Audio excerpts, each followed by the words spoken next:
Ariel Helwani following UFC 196 alongside Jon Jones. Jon, we just saw a pretty amazing night Yeah. in UFC history. Well. It wasn't absolutely. It wasn't totally amazing. My girl Holly Holm had a defeat. I don't mean So. amazing in a positive way, more just Oh, amazing! It's just somewhat crazy, for the shocking. fans. Yeah, for the fans, it was quite the night to watch for sure. Well, I got to ask you about the main event first because just yesterday I asked you about Conor McGregor's statement that he was the number 1 through 9 best pound-for-pound fighter in the world, and I saw that you posted something on Instagram, Yeah. a response, if you will. For those that missed it, what's the response now? I just took a picture. Me and Demetrius Johnson just so happened to sit right next to each other. So I just took a picture with Demetrius, and we put up the number 1 and number 2 pound for pound, just as a little poke. You know what I mean? I've never come at Conor McGregor in a negative way. I've never said nothing bad about the guy. If you go back and look, I've given numerous interviews saying how I think he's great for the sport, how he's exciting, just saying so much positive stuff about him.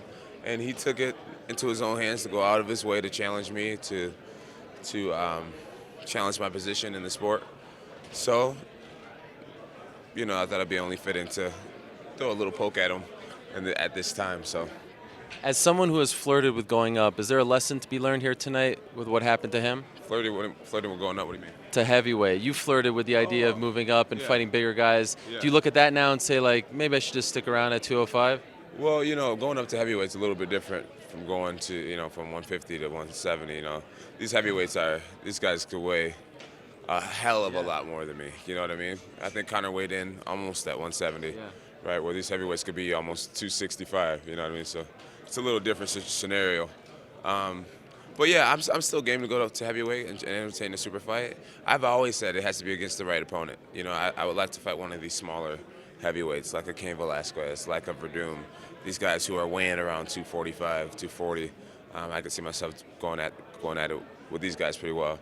But yeah, the Mark Hunts and the Bigfoot Silvas and all these gigantic guys, these are guys where I would have to actually focus on putting on some solid weight before getting in there and mixing it up with them for 5 rounds.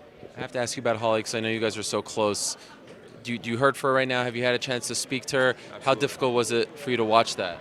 Well, it was really difficult for me to watch the fight.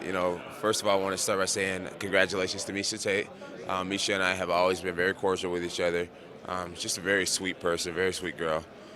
So congratulations to her for her success tonight. But at the same time, Holly Holm she's a winner through and through. She's a champion through and through.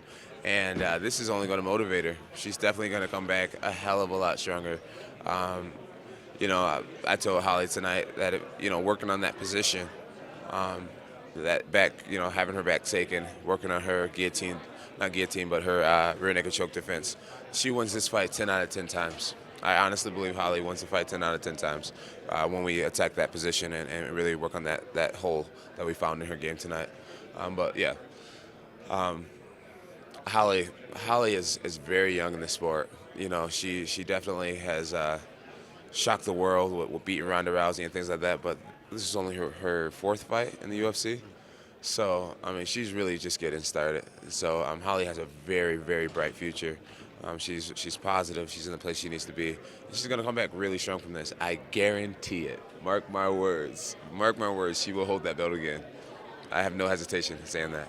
Final quick thing. What a weekend for you. Your first weekend back in the UFC. You had the press conference. A lot of people thought you got the better of Daniel. A huge ovation from the crowd. This has been, other than the result tonight, of course, I know she's your friend, but this couldn't have gone better for you, right? Yeah, I had a pretty good week out here in Vegas, to get out back in front of the fans and to just be open and honest with them for really the first time in my career, just having everything out there for them to see.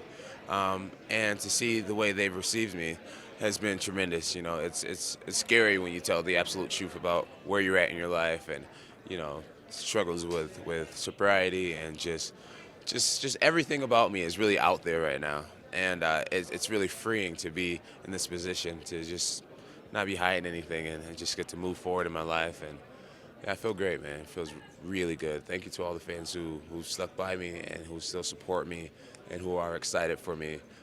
It's just so energizing for me as an athlete, and I really appreciate everyone so much. You feel like you got one up on Daniel this weekend? Oh, Daniel can't hang with me.